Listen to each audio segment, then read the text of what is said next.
দুর্গাপুর ডিভিসির জল ছাড়া নিয়ে ফের কেন্দ্রকে বিঁধলেন রাজ্যের মুখ্যমন্ত্রী মমতা বন্দ্যোপাধ্যায়।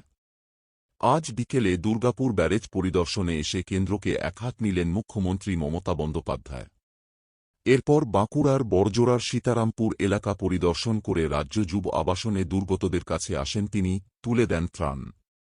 আর এখানেই তিনি বললেন, রাজনীতির জায়গায় থাকুক, আর মানুষের সমস্যা মানুষের নিয়ে ভাবুক কেন্দ্র, তা না করে কেন্দ্র রাজ্যকে না জানিয়েই জল ছাড়ছে প্রতিশোধ নিতে। আসলে ডিভিসিকেও বেসরকারীকরণের চেষ্টা করছে কেন্দ্র, আর এতে মানুষের দুর্ভোগ প্রতিনিয়ত বাড়ছে। দুর্গাপুর ব্যারেজে এসে বড়জোড়ার সীতারামপুর অঞ্চলে আসেন মুখ্যমন্ত্রী, কথা বলেন দুর্গতদের সাথে, সাহায্য তুলে দেন দুর্গতদের হাতে। এরপর যুব আবাসন কেন্দ্রে এসেও দুর্গতদের ত্রাণ তুলে দেন মুখ্যমন্ত্রী।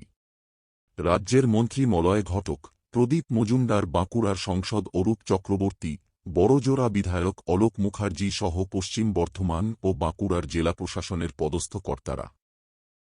और डीवीसी का पानी अभी भी चल रहा है।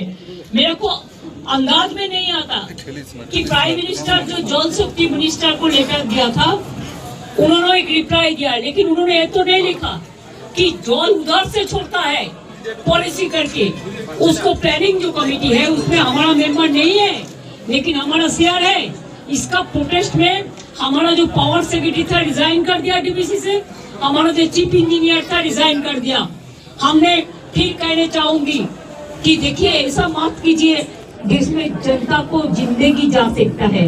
पॉलिटिकली आपका जितना हो आप हमारा सब फाइट करो, हमारा कोई एतराज नहीं है, लेकिन ऐसा काम नहीं करो कि पानी छोड़ के जानबूझ के आप जनता को जिंदगी ले लो, उसको कड़बाड़ी ले लो, उसको किसान को गाँव खेती ले लो। ये हम नहीं चाहते हैं। এটা খুব দুঃখের। আমরা কৃষকদের সাহায্য করব। জল মিটে যাওয়ার পরে আজকে অলরেডি রিভিউ মিটিং এ বলা হয়েছে, এবং আমাদের ক্রপ ইন্স্যুরেন্স স্কিম আছে, গভর্নমেন্ট পুরো টাকাটাই দেয়।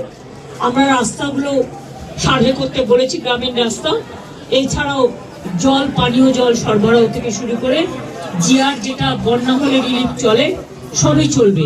তার মধ্যে যেখানে মানুষ বানভাসী সেখানে অনেকগুলো কিচেনও চলছে। দিদি, 7 বার সংসদীয় প্রতিনিধি দল এসছে এখানে,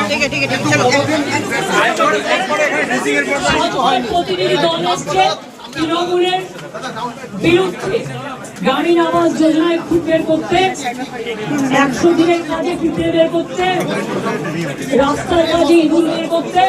কিন্তু মানুষ যখন বানভাসী হয়, বন্যায় মারা যায়, তখন ওদের টিম পাতা থাকে না। আজ পর্যন্ত কেউ খবর নেওয়ার প্রয়োজন পর্যন্ত মনে করেনি।